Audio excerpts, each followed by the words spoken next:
अलीगड मुस्लिम विद्यापीठातील मराठी विभागानं साहित्य अकादमी नवी दिल्ली आणि UGC मानव संसाधन विकास केंद्र यांच्या संयुक्त विद्यमानं मराठी राष्ट्रीय मराठी भाषा व साहित्य संशोधन पद्धतीची कार्यशाळा 19 जानेवारी ते 25 जानेवारी या दरम्यान या कालावधीमध्ये आयोजित केलेले आहे. या कार्यशाळेमध्ये संशोधनाचे प्रकार आणि पद्धती या विषयावर मला बोलण्याची एक संधी मराठीचे प्राध्यापक आणि प्रमुख माझे तरुण मित्र डॉक्टर ताहिर पठाण यांनी एक संधी दिलेली आहे. 8 दिवसापूर्वी त्यांनी मला हा विषय दिला आणि सांगितले की ह्या विषयावरती सर आपण बोला. खरं तर तौलनिक साहित्य हाही माझा एक आवडता विषय. कर्नाटक मध्ये राहत असल्यामुळं ठीक आहे चांगला आवाज कर्नाटकमध्ये राहत असल्यामुळं कन्नड साहित्य संस्कृती, महाराष्ट्र साहित्य आणि संस्कृती अशा प्रकारचं काम अलीकडच्या काळामध्ये गेल्या 10 वर्षामध्ये मी सुरू केलेलं आहे आणि त्यामुळं तौलनिक साहित्यावरती बोलण्याची माझी इच्छा होती.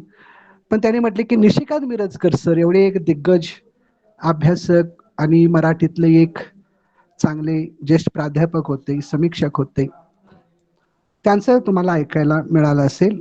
असो मित्र, मगाशी हे अविनाश औलगावकर सर माझे मित्र, माझे ज्येष्ठ मित्र, माझे मार्गदाते, ते आणि आम्ही सारखं वेगळ्या कमिटीवरती ठिकठिकाणी आम्ही काम करत असतो. आणि ताहेर यांच्याबद्दल आमचं सारखं त्यांच्याबद्दल आमचा संवाद चालत असतो. ताहेर काहीतरी सारखं धडपडत असतात.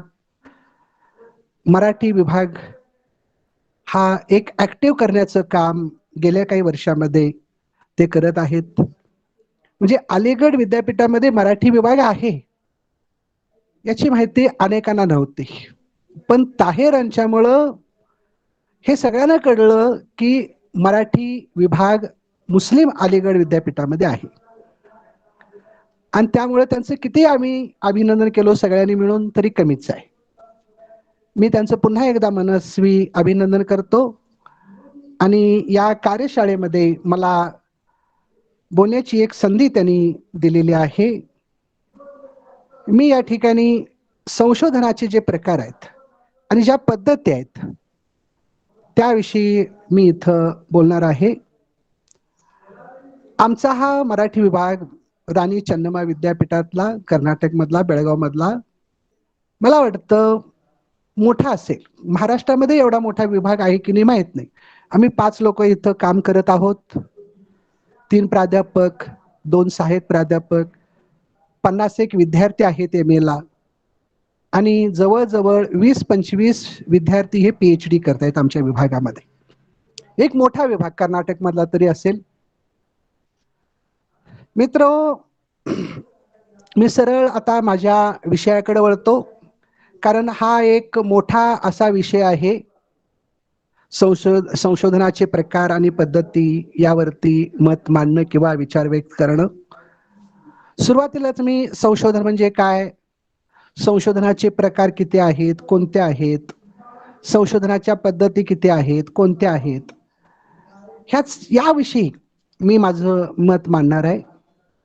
थोडं मधून मधून मला खोकला लागलेला असल्यामुळं अलीकडच्या काळामध्ये थंडीमुळं थोडं बोलण्यामध्ये एक अडचण येईल, पण मी त्या अडचणीवर मात करून पुन्हा माझे मत मांडण्याचा मी प्रयत्न करणार आहे.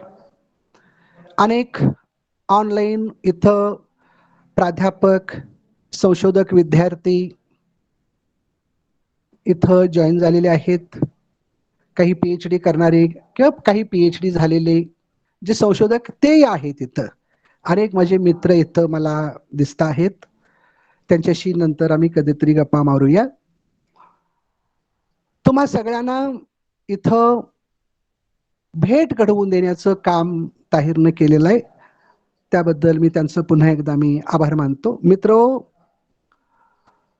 संशोधन ही प्रक्रिया कशी सुरू झाली याविषयी ज्यावेळी आपण विचार करू लागतो त्यावेळी असं आपल्या लक्षामध्ये येतं की ह्या पृथ्वीवर वेगवेगळ्या प्राण्यांशी जर आपण तुलना केली तर सगळ्यात बुद्धिमान प्राणी म्हणजे माणूस आहे.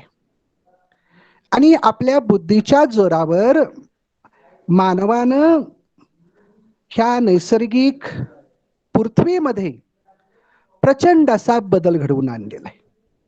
प्रचंड प्रमाणामध्ये परिवर्तन करून आणलेलं आहे. आपल्या सुखासाठी, मनोरंजनासाठी किंवा स्वार्थासाठी म्हणू, नवीन नवीन शोध लावण्याचा तो सतत प्रयत्न करीत असतो आणि आलेला आहे.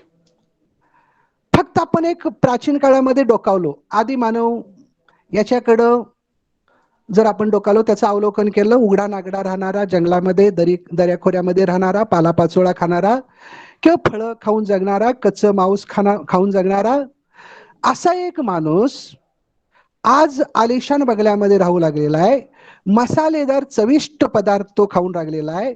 रॉकेट असेल, यान असेल, विमान असेल, आलिशान गाड्या असतील, घरे, बंगले, विजेवर चालणाऱ्या वैविध्यपूर्ण अशा प्रकारची यंत्र असतील, इंटरनेट, इलेक्ट्रॉनिक, किती म्हणून आपल्याला सांगता येतील की किती प्रकारची प्रगती मानवानं केलेली आहे. एक साधा आपण उदाहरण घेतलं, मोबाईल आपल्या जवळ आहे, आपल्या समोर आहे. ह्या स्मार्टफोन मध्ये किती प्रकारचा बदल झालेला आपल्याला दिसून येतो. किती प्रकारचे मोबाईल इथं तर म्हणजे एकूण सांगायचा माझा उद्देश की मानवानं आपल्या मेंदूच्या जोरावर संशोधन करून हे सगळं नवीन असं निर्माण केलेलं आहे. कारण माणूस हा नेहमीच संशोधक आणि जिज्ञासू राहिलेला आहे. निसर्गामध्ये दडून राहिलेली रहस्य असतील ती सगळी त्यानं शोधून काढलेले आहेत.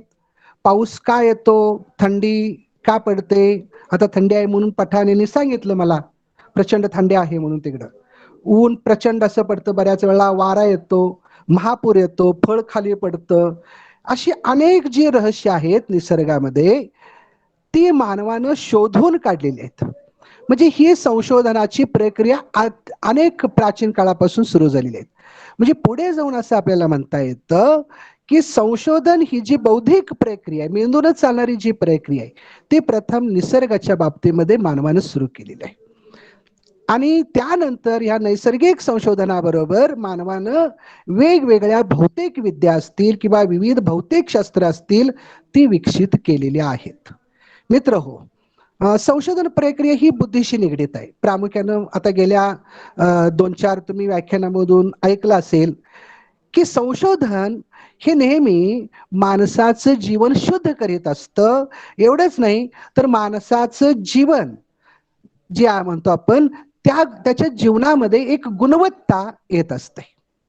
म्हणून संशोधन म्हणजे एक ज्ञानाचा तो शोध आहे. एखादी समस्या असेल ती शास्त्रीय पद्धतीनं कशी सोडवावी हे संशोधन आपल्याला दर्शवतं. खरं तर संशोधन हे ज्ञाताकडून अज्ञाताकडे जाण्याचा तो एक प्रवास आहे. अज्ञातामध्ये जे दडलेलं असतं, जे गुपित असतं, की जे आहे पण माहीत नाही त्याचा शोध घेणं म्हणजे संशोधन.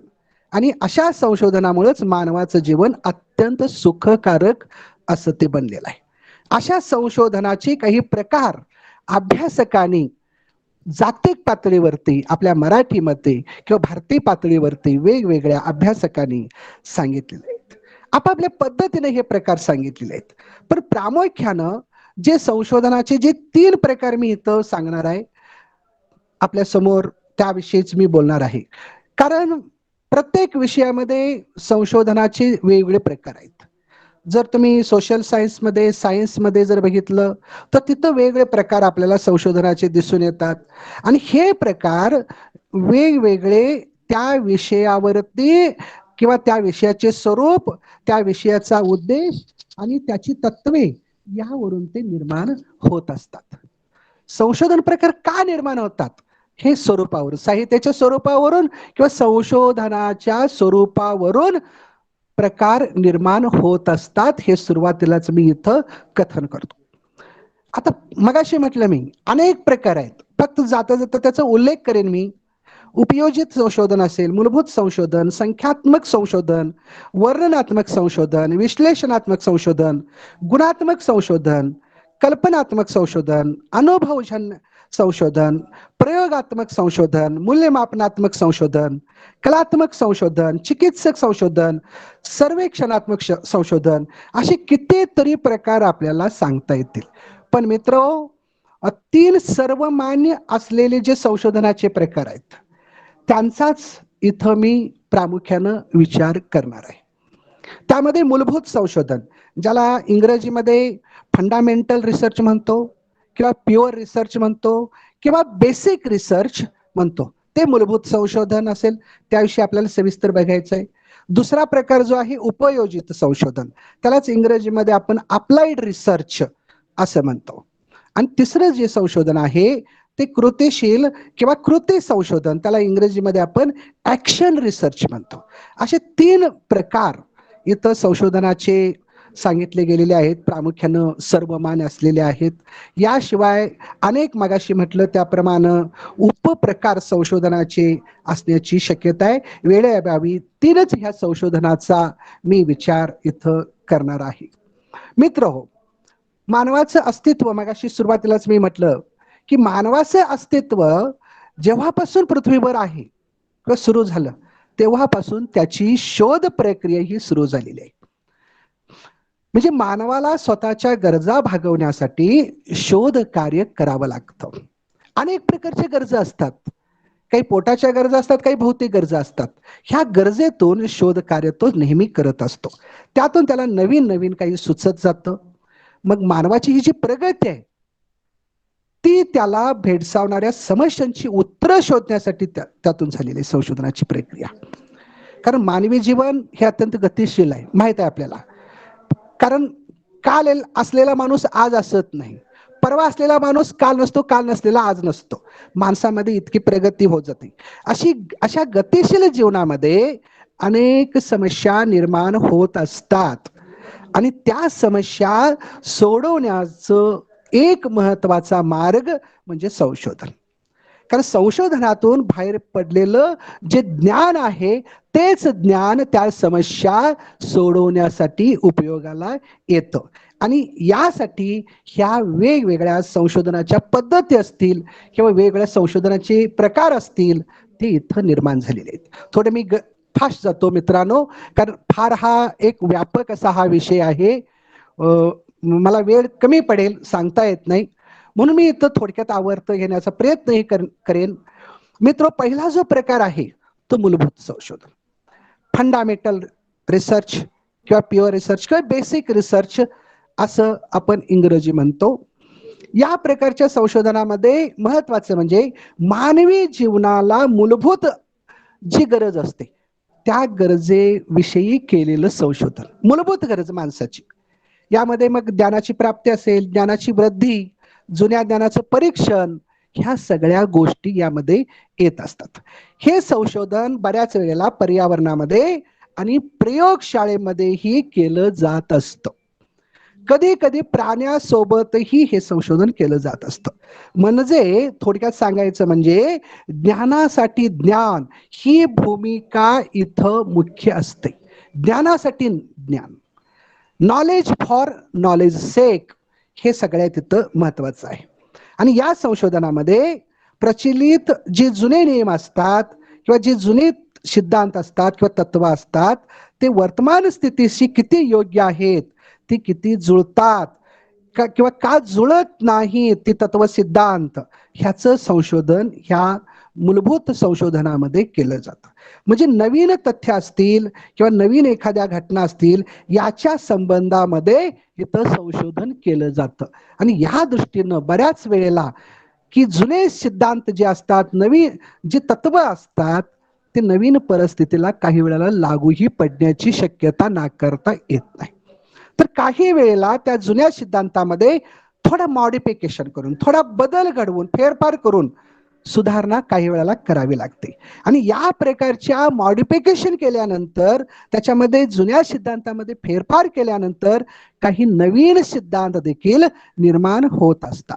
म्हणजे हा संशोधन प्रकार कसा आहे, तर ह्या संशोधनाचं स्वरूप असं आहे की हे सिद्धांत आधारित आहे, सिद्धांत आधारित अशा प्रकारचं आहे. म्हणजे सिद्धांत आणि तत्वांचा शोध घेणं ही ह्या संशोधनाची मूलभूत भूमिका आहे. शेवटी एवढेच मी म्हणेन की या तात्विक चर्चेला अधिक महत्व आहे. मित्रो, ही पद्धत म्हणजे जिला आपण मूलभूत संशोधन पद्धत म्हणतो किंवा बेसिक रिसर्च म्हणतो, ही पद्धत प्रामुख्यानं भौतिकशास्त्र, रसायनशास्त्र, जीवशास्त्र, वनस्पतीशास्त्र अशा मूलभूत किंवा अशा विषयामध्ये, शास्त्रामध्ये ही संशोधन पद्धत अवलंबली जाते. इतिहासामध्ये किंवा आणि याच्यामध्ये आणखीन काही पद्धती वेगवेगळ्या असू शकतील. मित्रो, थोडक्यात मी आता इथंच थांबतो आणि दुसरा प्रकार जो आहे तो म्हणजे उपयोजित संशोधन पद्धती. उपयोजन संशोधनाचा हा प्रकार आहे, ज्याला आपण अप्लाइड रिसर्च म्हणतो. विविध अडचणी मानवाच्या जीवनामध्ये निर्माण होत असतात, त्याचं निराकरण व्हावं ह्या उद्देशानं केलेलं संशोधन म्हणजे उपयोजित संशोधन. या संशोधनाचं कार्य हे व्यावहारिक जीवनाशी संबंधित असतं.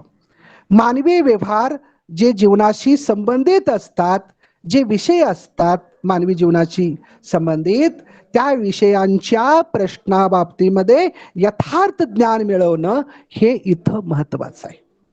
म्हणजे प्रात्यक्षिक समस्या जी म्हणतो आपण, तिची तात्काळ सोडवणूक करणं याला उपयोजित संशोधन असं म्हटलं जातं. ह्या संशोधनामध्ये शास्त्रीय संशोधन पद्धतीचा आणि तिच्यातील तंत्राचाही उपयोग केला जातो. व्यावहारिक उपयोगासाठी ज्ञान हा ह्या संशोधनाचा मुख्य उद्देश आहे. या प्रकारच्या संशोधनाचे विषय हे समाजाशी निगडीत असतात, संबंधित असतात. उदाहरण द्यायचं असेल, आता अलीकडच्या काळामध्ये, मगाशी आम्ही सुरुवातीला चर्चा करत असताना आवलगावकर सर आणि पठाण यांच्याबरोबर चर्चा करत असताना कोरोनामुळं, आज कोरोना प्रचंड असा घायला आणलेला आहे सगळ्या जगाला आणि वाढतो आहे. सर म्हटले की तुमच्याकडे फार वाढतोय, कर्नाटकमध्ये, बेंगलोरला फार वाढतो आहे, आमच्याकडे असो. पण आता ह्या कोरोनावरती लस ज्यावेळी सुरुवाती 2020 मध्ये काढण्यासाठी किंवा कोरोना आल्यानंतर त्याच्यावरती संशोधन करण्यासाठी जगभरामध्ये अनेक शास्त्रज्ञांनी प्रयत्न केला, अनेक प्रयत्न केलेला आहे. भारतामध्ये फक्त आपण विचार केला तर पुण्याची जी संस्था आहे सिरम इन्स्टिट्यूट ऑफ इंडिया, ह्या संस्थेनं ह्यावरती लस शोधून काढलेली आहे. हैदराबाद येथील भारत बायोटेक कंपनीने देखील यावरती ही लस शोधून काढलेली आहे. मित्रो, जगामध्ये अमेरिका असेल, नेदरलँड असेल, चीन, रशिया अशा अनेक देशांनी कोरोनावरती लस शोधण्याचं काम केलेलं आहे. आता हे प्राथमिक स्वरूपाचं आहे, मूलभूत ही गरज आहे. आणि म्हणून मित्रो, ह्या संशोधनामध्ये सामाजिक नियोजन, शिक्षण, धर्म, कायदे ह्यांचाही इथं उपयोग किंवा समावेश होत असतो. व्यावहारिक उपयोगासाठी ज्ञानाचा उपयोग करणं हा उपयोजित संशोधनाचा मुख्य उद्देश आहे. मित्रो, खरे तर मूलभूत संशोधन आणि असा अभ्यासक म्हणतात की मूलभूत संशोधन आणि उपयोजित संशोधन यामध्ये फारसा फरक नाही. असला तर तो काही प्रमाणात अंशात्मक फरक आहे असंही अभ्यासकांचं मत आहे. उपयोजित संशोधनाचा उपयोग हा प्रामुख्यानं विद्यापीठ पातळीवरती होत असतो. संशोधन वेगवेगळ्या संशोधन संस्थांमधून होत असतो, शासकीय संस्थांमधून होत असतो. अशा अनेक वेगवेगळ्या चांगल्या मोठमोठ्या किंवा संशोधन ज्या संस्था आहेत तिथून उपयोजित संशोधनाचा उपयोग केला जात असतो. उदाहरण द्यायचं असेल, अभ्यासक्रम बनवणारी एखादी प्रकाशन संस्था असेल, राज्याचा एखादा शिक्षण विभाग असेल, विद्यापीठातील शिक्षण विभाग असेल, तिथं काम करणारे काही प्राध्यापक असतील, तर हे सर्व या संशोधन पद्धतीचा वापर तिथं करत असतात. संपादनाचं मूल्य मापन करणं, शैक्षणिक तंत्रज्ञान, माहिती पद्धती किंवा ग्रेडिंग सिस्टम जी आता अलीकडच्या काळामध्ये आलेली आहे, ही सर्व आत्ताची उपयोजित संशोधन आहेत. ही सगळी उदाहरणं मला इथं देता येतील. मित्रो, तिसरा जो प्रकार आहे कृतीशील संशोधन, कृती संशोधन किंवा कृतीशील संशोधन, ज्याला आपण इंग्रजीमध्ये ऍक्शन रिसर्च म्हणतो आपण, ऍक्शन रिसर्च. आता हे संशोधन खरं तर उपयोजित संशोधनाशी संबंधित आहे. एखादी समस्या, अडचण परिणामकारक पद्धतीनं सोडवण्याच्या पद्धतीला कृती संशोधन किंवा कृतीशील संशोधन असं म्हटलं जातं.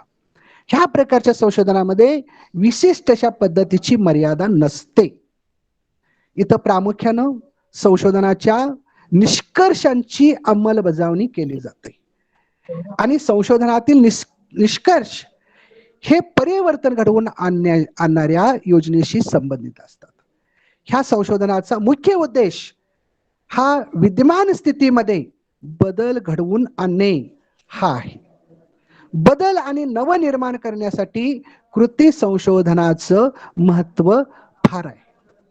शास्त्रीय पद्धतीच्या उपयोजनाद्वारे समस्याचं निराकरण करणं हा ह्या संशोधनाचा मुख्य हेतू आहे, उद्देश आहे. हे संशोधन प्रामुख्यानं स्थानिक समस्येशी निगडीत असतं. ज्या समस्या निर्माण होत असतात, कारण समस्या अनेक प्रकारच्या निर्माण होत असतात मानवी जीवन म्हटलं तरी, अशा ज्या समस्या निर्माण होतात त्याची सोडवणूक करणं हा ह्या संशोधनाचा हेतू आहे. आणि हे संशोधन शास्त्रीय प्रगतीशी मर्यादित असतं, हेही आपण लक्षामध्ये ठेवलं पाहिजे. आतापर्यंत आपण संशोधनाचे प्रकार किती आहेत हे सगळं बघितलेलं आहे. 3 प्रकार प्रामुख्याने मी तुमच्या समोर मांडलेले आहेत. आता संशोधनाच्या ज्या पद्धती आहेत, कारण संशोधन पद्धत सगळ्यात महत्वाची आहे. तुमचा प्रकार अभ्यासाचा कोणता असेल तो महत्वाचा असला तर त्यामध्ये महत्वाची आहे ती संशोधन पद्धती. मग संशोधन पद्धती किती आहेत, कोणत्या आहेत, त्यांचं स्वरूप काय आहे, ह्यांचा विचार आपण करणार आहोत. कारण अभ्यासामध्ये, एकूण संशोधनामध्ये सगळ्यात महत्वाचं असतं ती संशोधन पद्धत. कारण संशोधन पद्धतीची गरज ही संशोधनामध्ये फार असते. म्हणून इम्पॉर्टन्स ऑफ रिसर्च मेथडॉलॉजी हे आपण वाचलं की कळतं. काय इम्पॉर्टन्स आहे, काय महत्व आहे, किती आवश्यकता आहे संशोधन पद्धतीची, ते आपल्याला बघायचं आहे.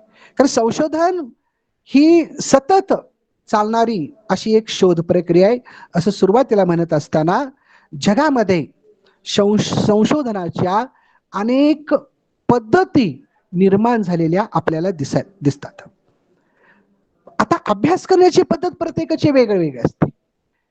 काही जण झोपून अभ्यास करतात, काही जण रेटून अभ्यास करतात, काही जण बसून अभ्यास करतात, काही जण झाडाखाली बसतात, काही जण टेबलावर बसतात, काही जण घरात बसतात, काही जण बाहेर बसतात. सांगतायत वेगवेगळ्या पद्धती आहेत अभ्यासाच्या. आता ह्या ज्या वेगवेगळ्या अभ्यासाच्या पद्धती आहेत, अशाच प्रकारच्या अभ्यासाच्या काही पद्धती, त्यातल्या चांगल्या कोणत्या पद्धती आहेत त्यांचा आपण विचार करायचा आहे. कारण वेगवेगळ्या अभ्यासकांनी म्हटलेलं आहे संशोधन पद्धतीच्या बाबतीमध्ये. वेबस्टर नावाचा जो अभ्यासक आहे तो काय म्हणतो, संशोधन म्हणजे काय सांगत, तो म्हणतो पद्धत किती महत्वाची आहे हे सांगतो तो, की संशोधन म्हणजे एखादी गोष्ट शोधून काढण्यासाठी सतत व पद्धतशीरपणे केलेले परिश्रम म्हणतो तो. पद्धतशीर केलेले परिश्रम म्हणजे महत्वाचा आहे. कारण पद्धतशीरपणा हा संशोधनामध्ये महत्वाचा घटक आहे. एक शिस्त, एक डिसिप्लिन ज्याला आपण म्हणतो ते संशोधनामध्ये महत्वाचं असतं. आणि खरं तर संशोधन म्हणजे विविध दृष्टिकोनातून क्रमबद्ध पद्धतीनं केलेला तो अभ्यास असतो. थोडक्यात असं म्हणता येईल मित्रांनो की संशोधन म्हणत असताना, संशोधन करीत असताना आपल्याला कोणती तरी एखाद्या अभ्यासाची पद्धती ही अवलंबावीच लागते. कारण संशोधनाची पद्धत जर आपल्याकडे नसेल तर आपलं संशोधन पूर्णत्वाला जात नाही. कारण संशोधन पद्धती म्हणजे संशोधन पूर्ण करण्यासाठी वापरलेली ती पद्धत आहे. ते एक तंत्र आहे ज्याद्वारे आपण आपल्या संशोधनाचं उद्दिष्ट पूर्ण करू शकतो. कारण संशोधन पद्धतीमध्ये अशा अनेक पद्धती असतात की ज्यांचा संबंध संकलित केलेल्या साहित्याची किंवा सामग्री संकलित करण्यासाठी जो अभ्यास करावा लागतो त्या अभ्यासासाठी ही संशोधन पद्धती महत्वाची आहे. कारण संशोधन म्हणजे शोध घेण्याची जर प्रक्रिया म्हणत असलो तर सत्य शोधणं हे संशोधनाचा प्रमुख उद्देश आहे.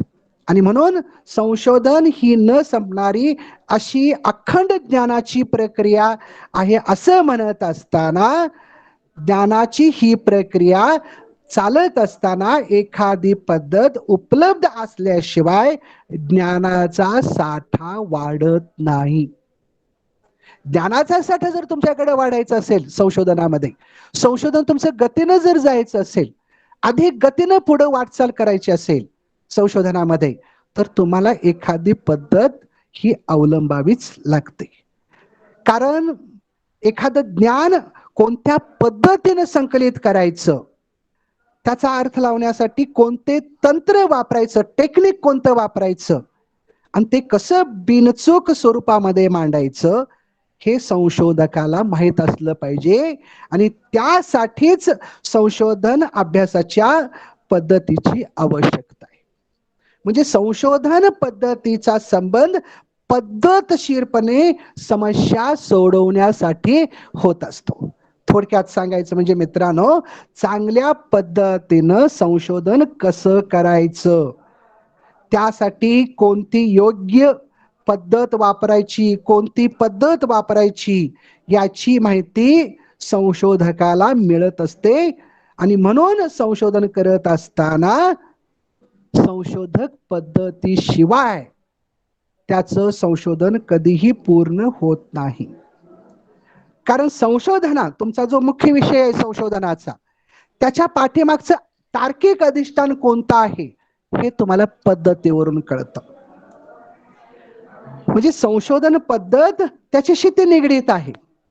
आणि खरं तर मित्रांनो, जेवढे म्हणून संशोधनाचे प्रकार आहेत, मग अशी सांगितले त्याप्रमाणे विविध शोध घेण्याच्या देखील पद्धती आहेत, संशोधन पद्धती आहेत. जागतिक पातळीवरती मराठीमध्ये देखील आहेत. आणि गरजेनुसार वेगवेगळ्या पद्धतींचा संशोधनामध्ये वापर केला जातो. साहित्याचं संशोधन करत असताना मगाशी मी प्रश्न बघितला, कोणती तरी तुम्हाला पद्धत अवलंबावी लागते, कोणती तरी पद्धत तुम्हाला तिथं अवलंबावी. कारण संशोधन हे विविध पद्धतीने केलं जातं. त्यासाठी आपल्या संशोधनासाठी कोणत्या पद्धतीचा अवलंब केला आहे, त्यासंबंधी संशोधकानं सुरुवातीला किंवा प्रारंभीच तुमच्या अभ्यास PhDच्या प्रबंधामध्ये तुम्हाला ते सांगणं आवश्यक आहे. विशिष्ट अशा पद्धतीनं संशोधन जर तुम्ही केलात किंवा आपण केलो, तर ते दिशाहीन होत नाही. कारण पद्धतीनं म्हणजे पद्धतशीरपणे संशोधन केलं तर संशोधनाला एक प्रकारची, मगाशी म्हटलं त्याप्रमाणे, शिस्त लाभते. पण संशोधकासाठी किंवा संशोधनासाठी कोणती पद्धत योजायची हे त्या विषयावरून आपण ते ठरवावं लागतं. ते तुम्ही तुमच्या मार्गदर्शकाबरोबर चर्चा करून कोणती पद्धत योजायची, आपण कोणती अवलंबायची, हे तुम्ही तिथे ठरवू शकता. म्हणजे संशोधनासाठी निवडलेले जे विषय असतात, त्या विषयावरच संशोधन पद्धत अवलंबून असते. पुष्कळ संशोधनामध्ये कोणत्या तरी एकाच संशोधन पद्धतीचा अवलंब केलेला नसतो. अनेक वेळेला वेगवेगळ्या संशोधन पद्धती अभ्यासामध्ये आपण अवलंबतो किंवा उपयोगाला आणतो. काही वेळेला प्रकरण 5 असतील, 7, 8 कितीतरी प्रकरण असतील तुमच्या प्रबंधामध्ये, तर त्या प्रकरणानुसार देखील वेगवेगळ्या पद्धतींचा तुम्हाला अवलंब करता येतो संशोधनामध्ये. एक लक्षामध्ये घ्या मित्रांनो, अमुकच संशोधन पद्धत वापरावी याचं बंधन संशोधकाला नसतं. ह्याचं बंधन नसतं कोणती पद्धत वापरायची. तुम्ही एकापेक्षा अधिक, 2 पेक्षा अधिक, 4, 5, 6 कितीही पद्धती तुम्ही वापरू शकता, पण त्या तुमच्या विषयाला अनुसरून असल्या पाहिजेत. कारण संशोधन पद्धती ही एक सोय आहे आपली, ती एक चांगली सोय आहे म्हणू आपण. कारण संशोधन शास्त्र शुद्ध होण्यासाठी त्याला अनुरूप अशाच प्रकारची संशोधन पद्धत आपण वापरावी लागते. अनावश्यक संशोधन पद्धती जर तुम्ही वापरलात तर बऱ्याच वेळेला संशोधन हे तुमचं थांबतं, त्यामध्ये गती येत नाही. बऱ्याच वेळा विस्कळीतपणा तिथं निर्माण होतो. आणि म्हणून संशोधन वापरत असताना तुमच्या अभ्यास विषयाचं जे स्वरूप आहे, कोणत्या स्वरूपाचा विषय आहे तुमचा, त्यावरती तुम्ही ती पद्धत अवलंबू शकता. म्हणून विषयाच्या स्वरूपावर आणि हेतूवर संशोधन पद्धत ही अवलंबून असते. आणि त्यामुळे संशोधनास हेतूनुसार किंवा स्वरूपानुसार संशोधन पद्धतीची निवड आपण केली पाहिजे. आता फक्त साहित्य संशोधनाचा जर आपण विचार केला तर अनेक प्रकारचे आपण संशोधन पद्धती वापरू शकतो. मगाशी मी प्रश्न बघितला, संशोधन सिद्धांत आणि पद्धती ह्या पुस्तकामध्ये सदा कराडेने सांगितलेलं आहे एके ठिकाणी, दुका संतांनी सांगितलेलं आहे संशोधन प्रक्रियेमध्ये अंतरंगामध्ये ह्या पुस्तकामध्ये. सदा कराडे काय म्हणतात, किती पद्धतीने तुम्ही साहित्याचं संशोधन करू शकता. ऐतिहासिक संशोधन पद्धत असेल, वैज्ञानिक संशोधन पद्धत असेल, प्रयोगनिष्ठ पद्धती असेल, सर्वेक्षणात्मक पद्धत असेल, संख्याशास्त्री संशोधन पद्धत असेल, विहंगना किंवा निगनात्मक संशोधन पद्धती असेल, मानसशास्त्री संशोधन पद्धत असेल, तौलिक संशोधन पद्धत असेल, अशा प्रकारच्या अनेक संशोधन पद्धती तुम्ही इथं वापरू शकता, त्यांचा अवलंब करू शकता. ह्यापेक्षा वेगळ्या पद्धती तुम्ही अवलंब करू शकता. म्हणजे गरजेनुसार वेगवेगळ्या संशोधन पद्धतीचा आपल्याला उपयोग करता येतो संशोधनामध्ये. आणि त्यासाठी संशोधन पद्धती म्हणजे तथ्य आणि तथ्ये शोधण्यासाठी करण्यात येणारी ती एक चिकित्सा आहे, ते एक परिश्रम आहे. ह्या संदर्भामध्ये पाश्चात्य विचारवंत पी.व्ही. मिचल एके ठिकाणी म्हणतात की व्यवस्थापनातील समस्यांची पद्धतशीर तपासणीची प्रक्रिया म्हणजे संशोधन पद्धती. म्हणजे बघा, पद्धतशीरपणाला फार महत्व दिलेलं आहे सगळ्याच अभ्यासकांनी. संशोधनाचा विषय हा महत्वाचा जरी असला तरी त्यापेक्षा अधिक, मी सुरुवातीलाच म्हटलं प्रकार किंवा संशोधनाबद्दल बोलत असताना, की त्या विषयाचं अध्यापन संशोधन वैज्ञानिक पद्धतीनं करणं याला अधिक असतं. म्हणजे संशोधन पद्धत ही तुमच्या संशोधनाच्या प्रक्रियेमध्ये महत्वाची असते. आणि म्हणून स्टुअर्ट चेस ह्या अभ्यासकांना असं म्हटलेलं आहे की विज्ञानाचा संबंध हा विषय वस्तूशी नसून तो पद्धतीशी आहे. म्हणजे इथं देखील चेसनं पद्धतीला अधिक महत्व दिलेलं आहे. आणि म्हणून यावरून मित्रावरून असं मला आपल्याला सिद्ध करता येतं की एखाद्या विषयाच्या संशोधनाचा मूलभूत पाया हा संशोधन पद्धतीवरच अवलंबून असतो. म्हणजे संशोधन कार्याची जी इमारत आहे आपली, ती संशोधन पद्धतीवरती उभी असते. थोडक्यात सांगायचं म्हणजे कोणत्याही विषयाचा अभ्यास जरी असेल तर तो संशोधकाला संशोधन पद्धतीशिवाय पूर्ण करता येत नाही. कोणती तरी पद्धत अवलंबणं हे अनिवार्य आहे, क्रमप्राप्त आहे.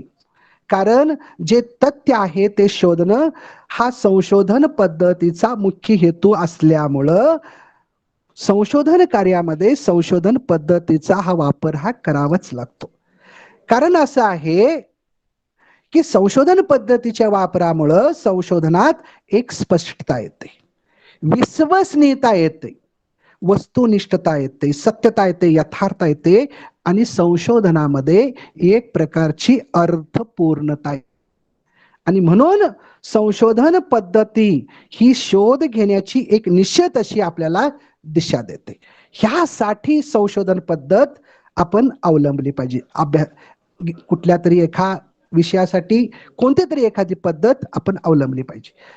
मित्रहो, अभ्यासाचे ह्या संशोधन पद्धती आहेत त्यामध्ये प्रामुख्याने 3 पद्धतींचा मी इथं विचार मांडणार आहे थोडक्यात. त्यामध्ये ऐतिहासिक पद्धत आहे, सर्वेक्षण संशोधन पद्धत आहे आणि प्रायोगिक संशोधन पद्धत आहे. अशा 3 पद्धतींचा परिचय इथं मी करून देण्याचा प्रयत्न करणार आहे. ऐतिहासिक संशोधन पद्धतीमध्ये भूतकाळाचा मागोवा घेतला जातो. कळेल, नीट ऐका म्हणजे तुम्हाला कळेल मित्रांनो. ऐतिहासिक संशोधन पद्धतीमध्ये भूतकाळाचा मागोवा घेतला जातो. सर्वेक्षण संशोधन पद्धतीमध्ये वर्तमान काळाचा शोध घेतला जातो आणि तिसरी जी पद्धत आहे संशोधनाची, प्रायोगिक संशोधन पद्धतीमध्ये भविष्य काळाचा किंवा भविष्य काळामध्ये घडणाऱ्या घटनांचा, विषयांचा किंवा ज्ञानांचा शोध घेतला जातो. म्हणजे संशोधन हे भूतकाळ, वर्तमान काळ आणि भविष्य काळ ह्याला लागू पडणार आहे. ऐतिहासिक संशोधन पद्धतीचा आपण परिचय करून घेत असताना, कारण ऐतिहासिक संशोधनाचा मुख्य उद्देश वर्तमान घटनांचा अर्थ लावायचा असेल तर भूतकालीन ज्या घटना आहेत त्यांचा मागोवा घेणं महत्वाचं आहे.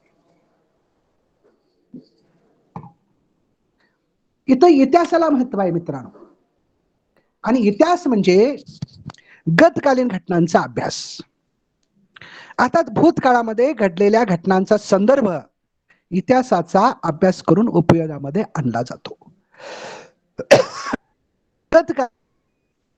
मानवी समाजाच्या वृत्तांतांचा उल्लेख म्हणजे इतिहास असं म्हटलं जातं. म्हणजे एखादं संशोधन ऐतिहासिक दस्तऐवज, संदर्भ आणि माहितींच्या हात त्याला ऐतिहासिक संशोधन पद्धती असं आपण म्हणत असतो. कारण ऐतिहासिक संशोधन हे निरीक्षणावर, मगाशी कैलास आंबोरे सरांनी म्हटलं की निरीक्षणावर काही संशोधन अवलंबून असतं, तसं ऐतिहासिक संशोधन पद्धत ही निरीक्षणावर अवलंबून आहे. यामध्ये संशोधक घटना, प्रसंग आणि संदर्भ साहित्याचं निरीक्षण करत असतो. ह्यामध्ये काळामध्ये घडलेल्या ज्या घटना आहेत त्यांची तो नव्यानं मांडणी इथं करत असतो. मात्र घडून गेलेल्या ज्या घटना आहेत त्यांची इथं पुनरावृत्ती होत नाही याची खबरदारी त्याने घेतली पाहिजे. ह्या संशोधनामध्ये म्हणजे ऐतिहासिक संशोधन पद्धतीमध्ये वंशावळी, शिलालेख, डायरी, हस्तलिखिते, आत्मचरित्र, चरित्र, कथा, जुनी नाणी, शास्त्रे, जुन्या इमारती, ताम्रपट अशा किंवा काही वस्तू, ह्या सगळ्यांचा वापर किंवा ह्याच्यापेक्षा अधिक आणि काही साधनं असतील त्यांचा मूळ स्रोत म्हणून तिथं केला जातो, त्यांचा उपयोग. मग अशी सांगितलं टेक्निक किंवा साधनांची जी साधनं आहेत, संशोधन साधनं आणि तंत्र, ह्याच्यामध्ये कैलास आंबोरे सरांनी सविस्तरपणे सांगितलेलं आहे. ह्या संशोधनाद्वारे भूतकाळाशी संबंधित जी सत्य माहिती असते त्या माहितीच्या आधारावर पुन्हा एकदा नव्यानं आपण माहिती उभारू शकतो, नव्यानं माहिती एखादी पुनर्मांडणी आपण करू शकतो. कारण ऐतिहासिक संशोधन म्हणजे नेमकं काय हे सांगताना राशमुळे एके ठिकाणी म्हणतात, शैक्षणिक संशोधनाची मूलतत्वे ह्या ग्रंथामध्ये ते म्हणतात ऐतिहासिक संशोधनाबद्दल की भूतकाळातील घटनांचं वर्णन आणि पृथक्करण करण्याकरिता शास्त्रीय पद्धतीचा उपयोजन म्हणजेच ऐतिहासिक संशोधन होय, असं सांगून ते पुढे म्हणतात, ज्या पद्धतीचा अवलंब केल्याने इतिहासाची यथार्थ ओळख होते त्या पद्धतीला ऐतिहासिक संशोधन म्हणतात. मित्रो, आता माणूस हा पूर्वीच्या अनुभवातून किंवा अगोदरच्या अनुभवातून, माहितीतून वर्तमान काळामध्ये काही समस्या निर्माण होतात त्यातून नाहीशा करत असतो. हा त्याचा एक अनुभव आहे. आमची आजी असं करायची, काहीतरी ठेच लागली, काहीतरी जखम झाली तर ती काहीतरी एक उपयोग हळद लावायची. हा प्रकार आता अलीकडं निर्माण झालेला बघायला मिळतो. म्हणजे जुनं जे आहे ते अवलंबायचं आणि नव्यानं आपण त्याची लागण करून घ्यायची.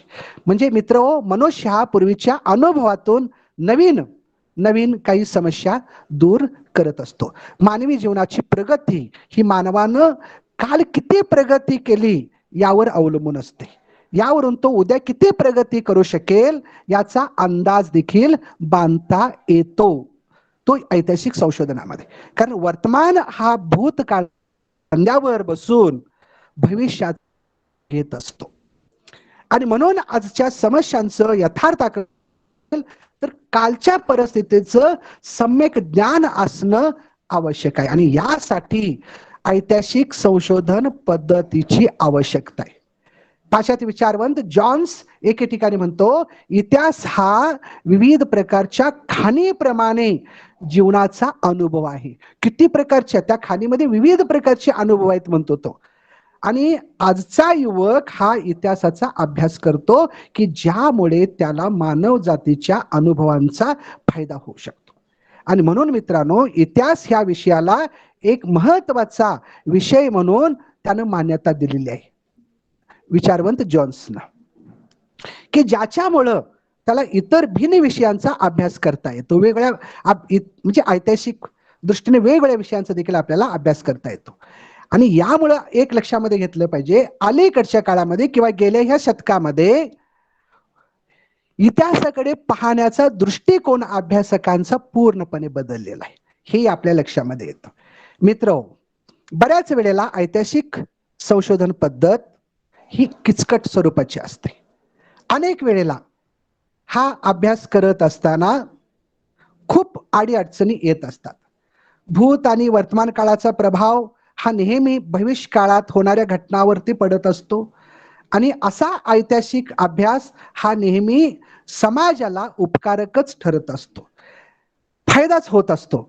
परंतु ऐतिहासिक संशोधनामध्ये मगाशी म्हटलं त्याप्रमाणे अनेक अडचणी येतात.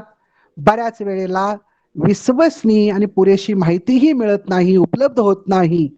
भूतकाळातील माहिती की जुनी असेल, जितकी ती प्राचीन असेल, तितक्या वेगवेगळ्या अडचणी निर्माण होण्याची शक्यता देखील नाकारता येत नाही. त्यातील सत्य शोधत असताना अनेक प्रकारच्या समस्या निर्माण होत असतात. घटनांचा कालानुक्रम कसा लावायचा, कसा ठरवायचा, ह्याविषयी काही अडचणी येत असतात. बऱ्याच वेळेला संशोधकांना काढलेले अनुमान किंवा निष्कर्ष असतील ते परिपूर्ण किंवा निश्चित असू शकतील हे येत नाही.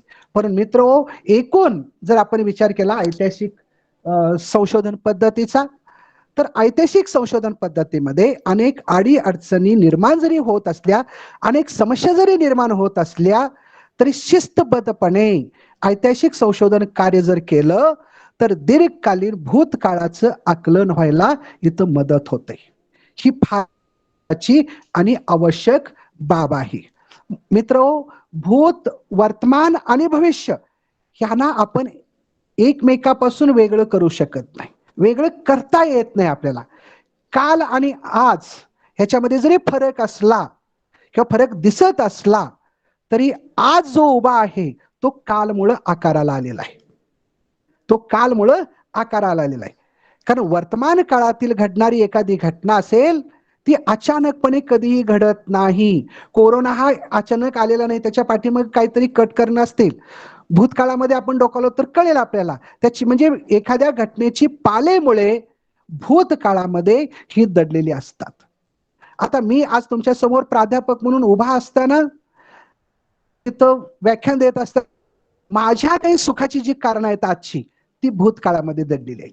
आणि अशा भूतकालीन घटनांची चिकित्सा करणं हे अनिवार्य असतं. ह्यासाठी ऐतिहासिक संशोधन पद्धतीची गरज आहे, अनिवार्यता आहे, असं मला इथं म्हणावंसं वाटतं. ही पद्धत प्रामुख्याने इतिहास, मानसशास्त्र, साहित्य, संशोधन, तत्वज्ञान, सामाजिक वेगवेगळी शास्त्र ह्यांच्यामध्येही उपयोगाला आणली जाते. मित्र, दुसरा जो प्रकार आहे तो दुसरा प्रकार म्हणजे सर्वेक्षण पद्धतीचा. आता सर्वेक्षण पद्धत ही वर्तमान काळाशी संबंधित आहे, विषयाशी संबंधित आहे. वर्तमान स्थिती निश्चित करणं हा सर्वेक्षण पद्धतीचा उद्देश असतो. म्हणजे विशिष्ट बाबतीत असलेली सद्यस्थिती जाणून घ्यायची असेल तर उपयोगाला ही पद्धत आपल्याला पडते, उपयोगाला येते. या प्रकारचं संशोधन सद्य परिस्थितीमध्ये वर्णन करते, सद्य स्थिती ती स्पष्ट करते. सर्वेक्षण संशोधन पद्धत ही वर्तमाना असलेले जे संबंध आहेत, प्रचलित ज्या घटना आहेत, परिपाठ, दिसून जाणवणारे परिश्रम, विकसित होत जाणारे विचार प्रवाह, साहित्य प्रवाह असतील, यांच्याशी ती संबंधित असते. कारण सर्वेक्षण संशोधन पद्धतीमध्ये अधिक महत्व असतं ते सर्वेक्षणाला. मगाशी उल्लेख केला कैलास आंबोरे सरांनी, आदिवासी साहित्याचा अभ्यास करत असताना आपल्याला ही संरक्षण पद्धत उपयोगाला येते. कारण आदिवासी जगतात कसे, त्यांचे राहणीमान, एकूणच त्यांची जीवनशैली, चालीरीती, परंपरा, देवदेवता, श्रद्धा, अंधश्रद्धा ह्या सगळ्या गुण वैशिष्ट्यांचा जर अभ्यास करायचा असेल तर आपल्याला सर्वेक्षण पद्धत उपयोगाला येते. आता माझ्याकडे एक विद्यार्थिनी बेळगाव जिल्ह्यातील लोकसाहित्यावरती ती अभ्यास करत असताना ही संशोधन पद्धत साहित्यामध्ये उपयोगाला आणलेली आहे.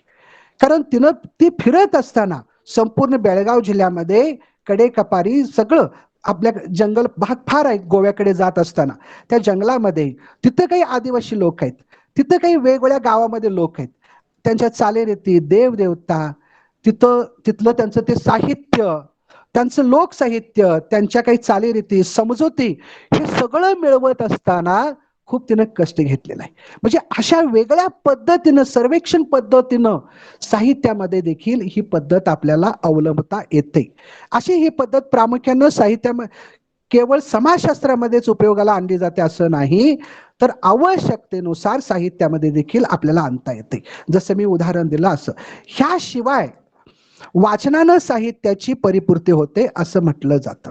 ते कसं होतं याचा शोध आपल्याला इथं घेता येतो. कोणते वाचक किती प्रकारचे साहित्य वाचतात, कोणत्या प्रकारचे साहित्य अधिक खपतं, वाचकांची स्थिती काय आहे, कोणता वाङ्मय प्रकार अधिक आहे वाचला जातो, त्याचं कारण काय आहे, हे सगळं सर्वेक्षणातून आपल्याला सिद्ध करता येतं. ह्यासाठी सर्वेक्षण पद्धत ही महत्वाची आहे असं मला वाटतं.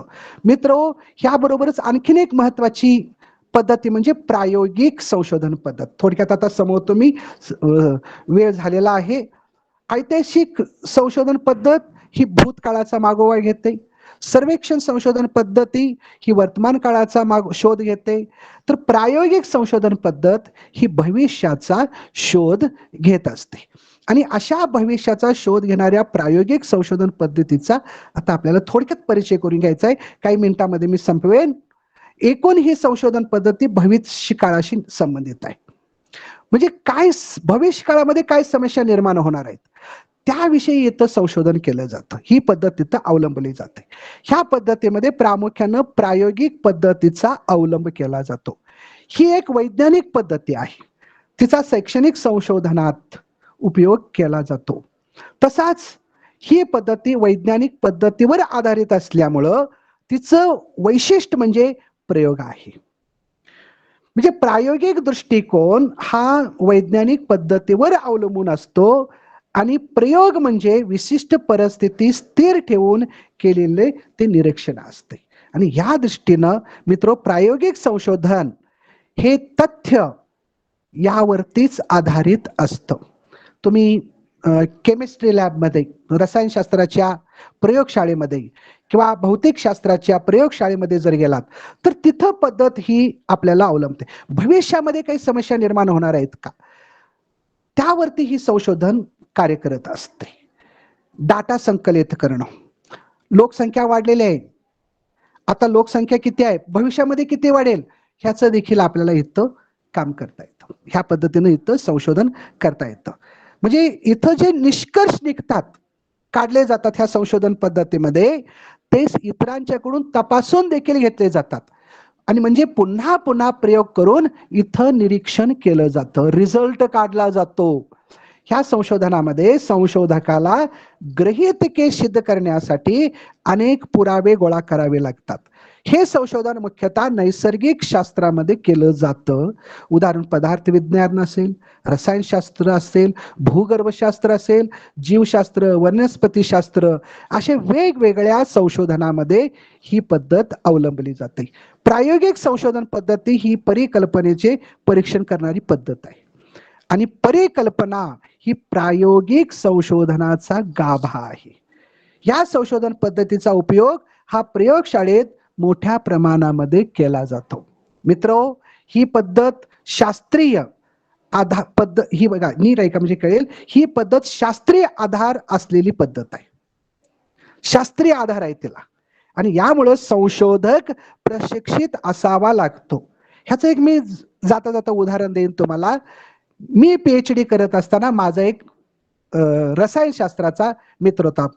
तो आपल्या लॅबमध्ये केमिस्ट्री डिपार्टमेंटमध्ये रिसर्च करत असताना त्याला म्हटलं, वेगवेगळे रसायनं तिथं ठेवलेली होती. कारण संशोधन ह्या याच्यामध्ये तो प्रशिक्षितच असावा लागतो. कोणतं रसायन कोणत्या रसायनामध्ये कितपत मिसळायचं ह्याचं ज्ञान त्याला आवश्यक असणं गरजेचं आहे. नाहीतर एकापेक्षा किंवा जे ठरलेलं असतं, जे सूत्र आहेत किंवा तिथं सूत्र भरपूर असतात, अधिक जर एकामेकामध्ये जर आपण मिसळत गेलो तर स्फोट होण्याची शक्यता आहे. आणि तसा स्फोट झालेला होता एकदा तिथं आम्ही बघत असताना मित्रांनो त्या प्रयोगशाळेमध्ये. म्हणून संशोधक हा प्रशिक्षित असावा लागतो प्रामुख्यानं ह्या पद्धतीमध्ये. ह्या पद्धतीचं संशोधन करत असताना विशिष्ट नियंत्रित वातावरणाची देखील गरज असते आणि ही पद्धत अधिक खर्चिक आणि वेळ खाऊ देखील आहे. फार ताटकळत उभं राहावं लागतं, रिझल्ट येईपर्यंत पाहावं लागतं. एकूणच अशा 3 संशोधन पद्धतींचा आपण आतापर्यंत विचार केलेला आहे मित्रांनो. त्याच्यामध्ये ऐतिहासिक संशोधन पद्धती, सर्वेक्षण संशोधन पद्धती आणि प्रायोगिक संशोधन पद्धती. ह्याविषयी थोडक्यात माझं मी मत वेळेअभावी इथं मांडण्याचा प्रयत्न केलेला आहे. मला संशोधनाचे प्रकार आणि पद्धती ह्या विषयावर मत मांडण्याचं किंवा एक संधी दिली आमचे मित्र ताहेर पठाण यांनी, त्याबद्दल मी त्यांचं मनपूर्वक आभार मानतो.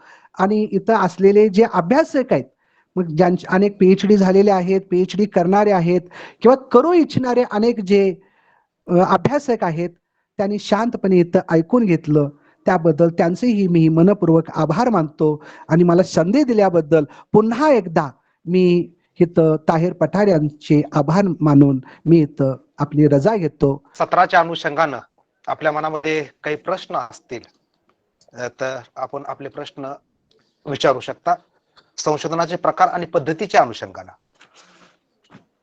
सर नमस्कार. माझे 2 प्रश्न आहेत. हा बोला.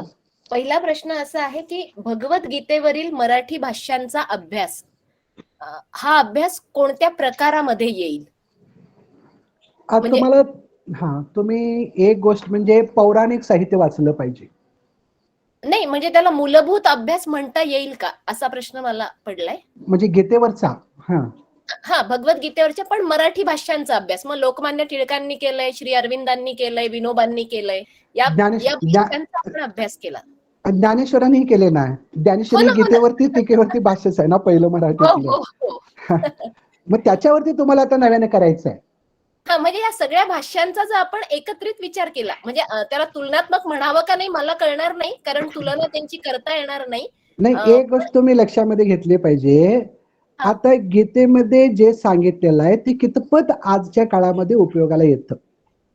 आणि ज्ञानेश्वरांनी गीतेवरती भाष्य केलं, ज्ञानेश्वरी असेल किंवा लोकमान्य टिळकांनी गीतेवरती भाष्य केलं किंवा अनेकांनी वेगवेगळ्या पद्धतीने गीतेवरती केलेले जे भाष्य आहे, भाष्य म्हणा किंवा त्याच्यावरती आपलं मत किंवा त्याच्यावरती नव्याने काही उभारणी केलेली जी पुस्तक आहेत, त्यांचा तुम्हाला अभ्यास करत असताना तुम्हाला पौराणिक साहित्य अधिक वाचावं लागतं. कारण महाभारतामध्ये ही घटना येते. महाभारतामध्ये एक घटना येते, म्हणजे ज्यावेळी अर्जुन आणि श्रीकृष्ण अर्जुनाला युद्धाला उभं करतो, म्हणजे अमोरासमोर आलेले आहेत म्हणजे कौरव पांडव, आणि त्यावेळी तो म्हणतो की मी लढत नाही, मी नाही लढणार, माझ्या काकांना, मामांना, आजोबांना, दादांना, अमुक तमाना, माझ्या नातेवाईकांना मी नाही नाराज करू शकत. असं म्हटल्यानंतर त्याचं काय कर्म आहे, कारण हा क्षत्रिय असल्यामुळं अर्जुन, तुझं लढणं हे कर्म असल्यामुळं त्याला जो पुन्हा प्रेरणा देतो ते म्हणजे गीता आहे. त्या व्यासाने त्याच्यामध्ये ते गीतेमध्ये सगळं मांडलेलं आहे. मग त्याच्यामध्ये काय आहे खरं, ज्ञानेश्वरांनी किती भाष्य केलेलं आहे ते तुम्ही वेगळ्या पद्धतीने खोलामध्ये जाऊन चिकित्सा तुम्हाला ती करता येते. थोडा पौराणिक साहित्याचा तुम्हाला तिथं अभ्यास करावा लागेल असं मला वाटतं. वाघमारे सर एक मिनिट बोलू का मी? एक मिनिट सर.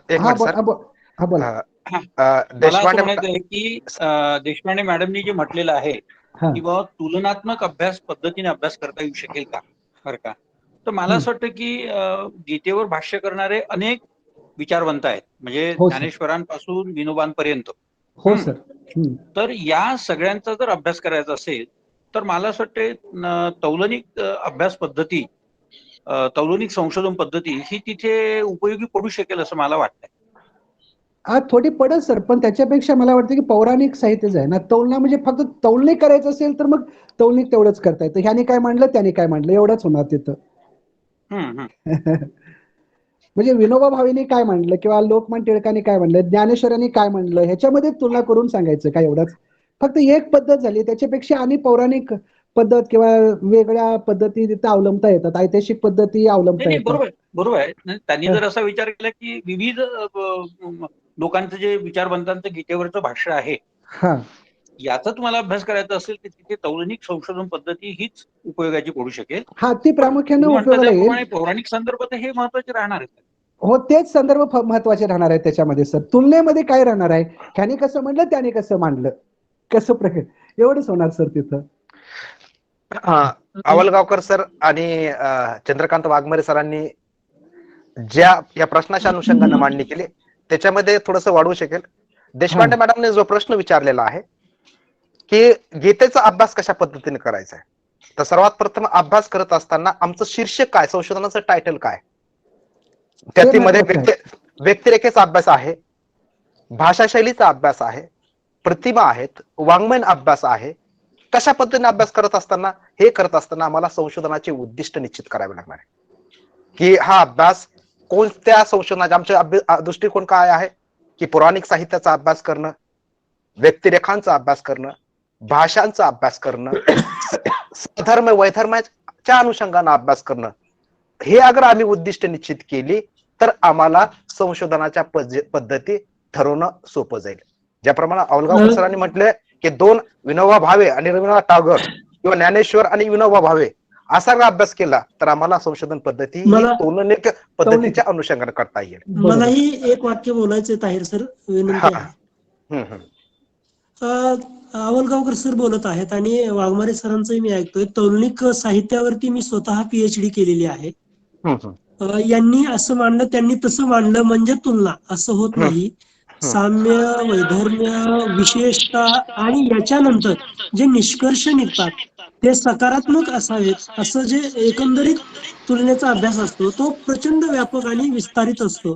त्याच्यामुळं तुलना करत असताना काय म्हणूयात आपण की चुकीची तुलना घातक ठरते, मात्र चांगली तुलना आणि सकारात्मक विचाराची तुलना ही फार चांगल्या पद्धतीने आणि वेगवेगळे वैश्विक असे संदर्भ आणि साधर्म्य साधणारे असते, असं माझं मत आहे. त्याच्यामुळे डॉक्टर आवलगावकर सर जे बोलत आहेत त्याला कुठंतरी त्याचा आपण गांभीर्याने आणि सकारात्मकतेने विचार करावा असं मला वाटतं. सर मला प्रश्न विचारायचा. बोला बोला सर, बोला. हा, बोलू का सर? बोला बोला बोला सर. हा, मी जगदीश शेवते, बेलके कॉलेज, नसरापूर, पुणे. माझा प्रश्न असा आहे की मुद्गल पुराण आणि गणेश पुराण ही पुराणातली ग्रंथ आहेत, परंतु 17व्या शतकामध्ये मोरया गोसावी यांनी जे साहित्य लिहिलेलं आहे गणेश पुराणावरती वगैरे, तर त्याचा तुलनात्मक अभ्यास कसा करता येईल? मुद्गल पुराण आणि मोरया गोसावी यांचं गणेश पुराण याच्या संदर्भात. सर तुम्हाला अगोदर आवलगावकर सर, हॅलो.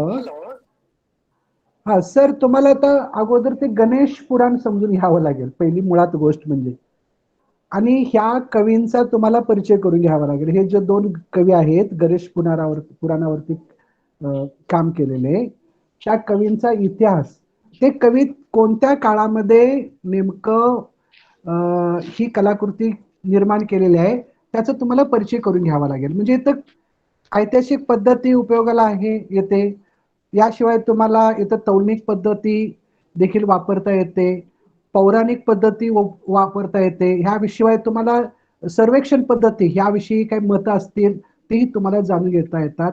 ह्या वेगवेगळ्या पद्धतीनं तुम्हाला इथं अभ्यास करता येतो.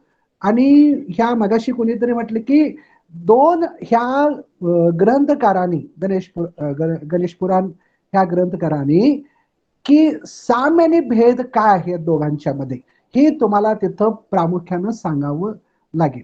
म्हणजे तौलनिक पद्धत देखील तुम्हाला प्रामुख्याने इथं ही उपयोगाला येते. मनपूर्वक आभार प्राध्यापक चंद्रकांत वाघमारे सर.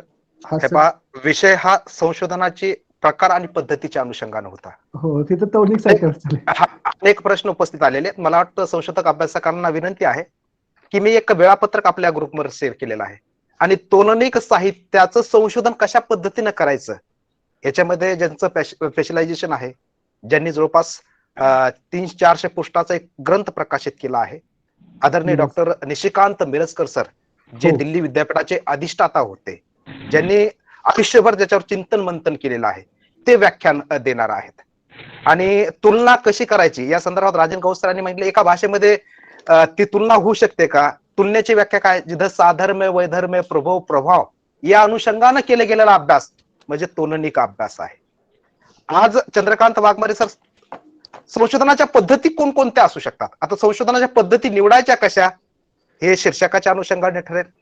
संशोधनामध्ये काय असतं हे तुमच्या उद्दिष्टावरून ठरेल. संशोधनाला मर्यादा कशा आहेत तुमच्या प्रायमरी सोर्स आणि सेकंडरी सोर्स या अनुषंगाने ठरेल.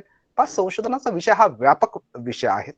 ज्याप्रमाणे सांगितलं की गीतेचा अभ्यास कसा करायचा, ज्ञानेश्वरांनी केला, विनोबा भावेंना अभ्यास केला, ग्रंथ लिहिलेले आहेत. मग त्याची तुलना करायची का व्यक्तिरेखाचा अभ्यास करायचा, की भाषा शैलीचा अभ्यास करायचा, की ऐतिहासिक दृष्टिकोनातून पाहायचं का त्याचं विश्लेषण करायचं, हे संशोधनाच्या उद्दिष्टावर आणि ग्रहितकावर अवलंबून असतं.